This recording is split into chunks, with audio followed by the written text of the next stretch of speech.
how to buy kuladao token. So this token came under the symbol of Kula. Now before we start, this is not financial advice. I'm not a professional or economic expert, so before investing in any project that you find on my channel, please do your own research. And also, there is referral codes down in the description. You can get free money rewards on crypto with the best referral code. Simply use codes below. Fund your account, enjoy the benefits. Check them out in the description.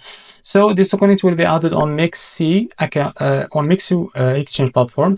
So if you have an MEXC account, you can be able to buy this token there. But before we go and buy this token, make sure to check the MEXC account and keep following the updates about this token. And don't forget to check the Telegram channel too. Now, first of all, open your MEXC account like that. Now, if you don't have an account on MEXC, go down the description and you will be able to find the referral link on create an account on MEXC to benefit from rewards first and fund your account with some USDT. Now, check open your MEXC account. Now, click here on this search bar and type the Kula token. As you can see, you'll be able to find this pair. Now, click on it. Wait a few seconds.